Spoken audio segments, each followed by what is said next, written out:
నమస్తే, welcome to our channel. నేను సౌజన్య. జగన్మోహన్ రెడ్డిపై జరిగినటువంటి గులకరాయి సంఘటనకు సంబంధించి కొంతమంది కూటమి నేతలు విజయవాడలో గవర్నర్ జరిగి దీనిపైన విచారణ జరిపించాలని చెప్పి కోరడం జరిగింది. సో దానికి ఇది ఎలా జరిగిందని కూడా గవర్నర్ గారు తిరిగి ప్రశ్నిస్తే వాళ్ళు కొంతమంది సమాధానం ఇచ్చారు. మరి ఈ అంశానికి సంబంధించి మనతో మాట్లాడడానికి, వారి విశ్లేషణని మనతో పంచుకోవడానికి ఈరోజు మనతో పాటు ఉన్నారు సీనియర్ జర్నలిస్ట్ కేవీవి ప్రసాద్ గారు ఉన్నారు. వారితో మాట్లాడదాం. నమస్తే అండి. నమస్తే అమ్మా. సీఎం జగన్మోహన్ రెడ్డిపై జరిగినటువంటి గులకరాయి సంఘటనకు సంబంధించి కొంతమంది కూటమి నేతలు రాజ్భవన్లో గవర్నర్ని కలిసి విచారణ జరపాలని కోరడం జరిగింది. సో అసలు ఎలా జరిగింది అని చెప్పి గవర్నర్ గారు అడిగితే కూటమి నేతలు కొంతమంది ఇదంతా అనుకుంటున్నామని చెప్పారు. సో అసలు దీనిపైన గవర్నర్ గారు విచారణ జరిపించేటువంటి అవకాశం ఉందా? అసలు కూటమి నేతలు అసలు ఏం చెప్పారు అడిగిన దానికి? ఇప్పుడు గవర్నర్ గారి దగ్గరికి వెళ్ళి దీని గురించి విశ్లేషించినప్పుడు గవర్నర్ గారు అడిగారంట, అసలు ఏంటి ఇది నిజంగానే జరిగిందా, ఏంటి ఇది సీరియస్ మ్యాటర్ అని అడిగితే పేపర్లో అట్లలో చూస్తేనేమో పెద్ద ఎత్తున హత్యాయత్నం అన్నీ ఉన్నాయి కూడా. ఈవెన్ నాకు చూడడానికి కూడా హాస్యాస్పదంగా ఉంది, గులకరాయితో హత్యాయత్నం చేయడం ఏంటి అని అడిగినప్పుడు వీళ్ళు మొత్తం ఈ యొక్క ఉమ్మడి కూటమికి సంబంధించిన వీళ్ళందరూ కూడా చెప్పడం జరిగిందంటండి. ఏమని ఈ విధంగా ఎంత పెద్ద డ్రామా సార్, ట్రాష్ అండి అని. సో ఆయన కూడా చాలా పెద్దగా నవ్వి లైట్గా తీసుకున్నారని చెప్పి, మరి ఎంక్వైరీ చేస్తారా చేయరా అనేది ఇంకా చూడాలి. సో పక్కనేమో వీళ్ళందరూ కూడా సిబిఐకి ఇవ్వాలంటున్నారు, అన్నీ చేయాలంటున్నారు కదా. సో అది ఎంతవరకు అవుతుందో చూద్దాం.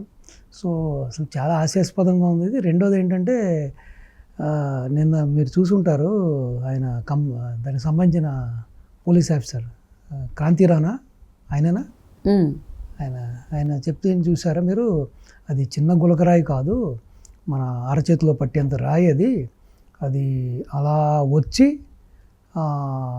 వారికి జగన్ గారికి తగిలి మళ్ళీ అటు నుంచి మళ్ళీ ఇలా వచ్చి వెల్లంపల్లి గారి కన్నుకు తగిలి అలా ఎక్కడికో కనపడకుండా వెళ్ళిపోయింది అన్నారు. వెల్లంపల్లి గారి కాళ్ళకు కూడా తగిలిందన్నారు. అదే కంటికి తగిలి మళ్ళీ కంటి నుంచి కాళ్ళకి తగిలి మళ్ళీ ఎక్కడికో వెళ్ళిపోయిందండి. అది నేనేమంటానంటే ఇప్పుడు వైసీపీలో దగ్గర ఐ థింక్ అరౌండ్ 50-60 అంత అడ్వైజర్స్ ఉన్నారు కదా.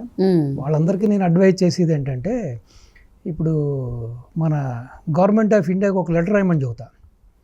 ఇప్పుడు ఎవరికంటే ఎంత నైపుణ్యంతో ఇంత అంటే ఒక రాయిని తీసుకుని ఒక వ్యక్తి నుదుటి మీద కొట్టి రెండో వ్యక్తి కన్ను కొట్టి కాలు కొట్టే అంత నైపుణ్యంగా వేశారు. కాబట్టి ఈ మధ్యకాలంలో అదే ద్రోణాచార్య అవార్డు ఇచ్చిన వాళ్ళకి ఎవరెవరికైతే ద్రోణాచార్య అవార్డు ఇచ్చారో వాళ్ళందరూ ఎవరెవరు యాక్టివ్గా ఉన్నారో వాళ్ళందరినీ కూడా మేము ఎంక్వైరీ చేస్తామని చెప్పి అక్కడ ఒకటి అప్పీల్ చేయమంటాను.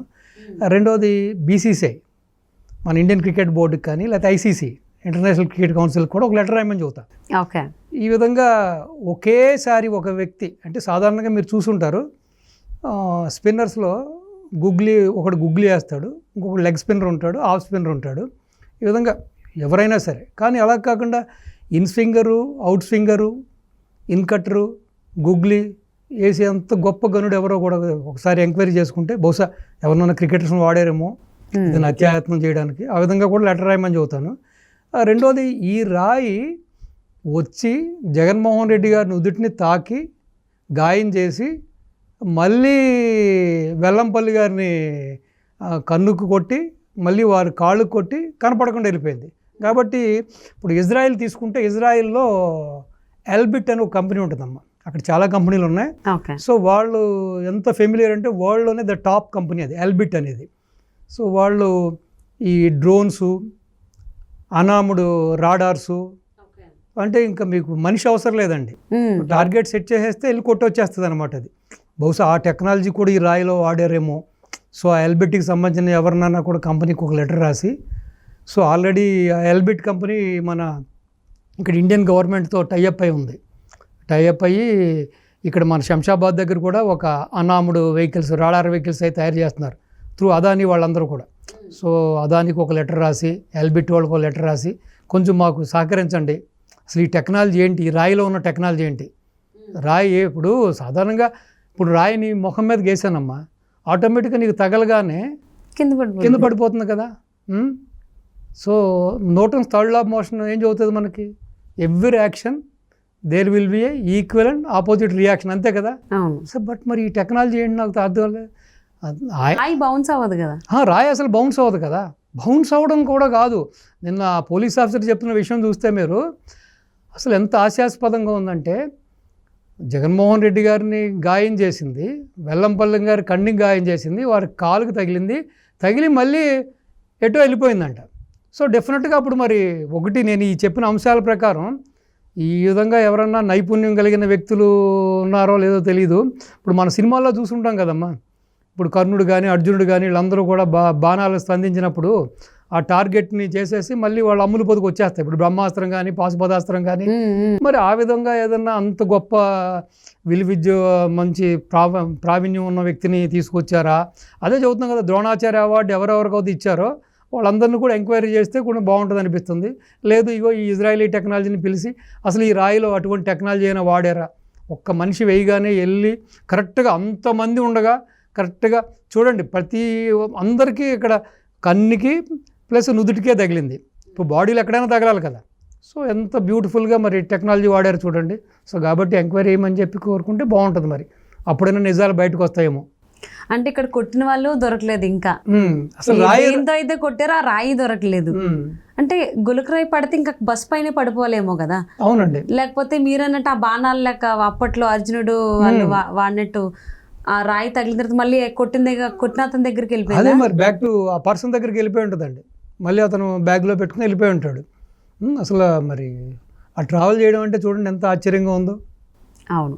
సో అంటే ఈ కొంతమంది కూటమి నేతలు గవర్నర్తో కూడా ఈ మాట మాట్లాడడం జరిగింది, అంటే షేర్ చేసుకున్నారు.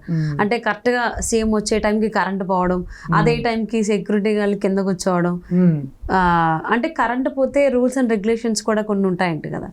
సో ఏదైనా కానీ ఇప్పుడు ఒక హై సెక్యూరిటీ లెవెల్ జోన్లో ఉన్న వ్యక్తి రాష్ట్రానికి ముఖ్యమంత్రి అయినప్పుడు ఏముంటుందండి అక్కడ? ఇటువంటి సంఘటన జరిగినప్పుడు మొత్తం కంప్లీట్గా అసలు దగ్గర చూసారంటే దగ్గర 1400-1500 మంది సెక్యూరిటీ అంటమ్మా. డిఫరెంట్ సిగ్మెంట్స్లో డిఫరెంట్ ఆక్టోపసీ అని వాళ్ళని వీళ్ళని మొత్తం అంత పెద్ద సెక్యూరిటీ జోన్లో ఉన్న వ్యక్తి. సో నిజంగానే దాడి జరిగింది, హత్యాయత్నమే జరిగింది అనుకుంటాం. ఎమ్మటే ఏం చేస్తారు? ఇమీడియట్గా ఇతన్ని వ్యాన్ నుంచి కిందకి లోపలికి తీసుకెళ్ళిపోవడమో లేకపోతే వేరే వెహికల్స్లో సేఫ్ ప్లేస్కి తీసుకెళ్ళిపోవడం చేస్తారు. ఎమ్మటే ఆ ప్రాంతాన్ని అంతా జల్లెడ పడతారు.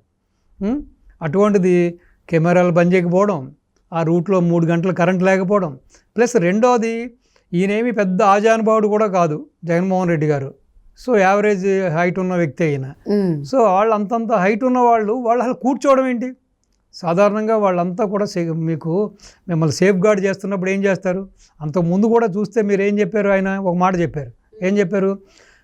చీకటి పడింది కాబట్టి ఈ విధంగా ర్యాంప్ వాక్ చేయవద్దని చెప్పి నాకు ఇంటెలిజెన్స్ వాళ్ళు నన్ను హెచ్చరించారు, ఏదైనా అన్వాంటెడ్ థింగ్స్ జరుగుతాయని చెప్పి ఆయన ఆ రోజుని ర్యాంప్ వాక్ కూడా చేయలేదు. మరి అటువంటినప్పుడు నువ్వు ఇన్సిడెంట్ జరిగినప్పుడు నువ్వు ఇంకా పైనే ఉండి జస్ట్ ఏదో కాస్త చిన్న ఫస్ట్ ఎయిడ్ లాంటిది చేసుకుని మళ్ళీ అభివాదం చేస్తూ ఇన్ని రకాలుగా నువ్వు చేస్తున్నావు అంటే దీని అర్థం ఏంటి?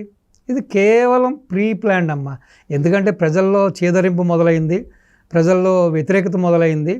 సో ఏదో విధంగా మళ్ళీ బతికి బట్టగట్టాలి అని చెప్పి చేసిన ఇది కానీ లోపాయికారి ఇది కానీ దీంట్లో ఎటువంటి ఇది ఫెయిర్ అవుతే లేదమ్మా.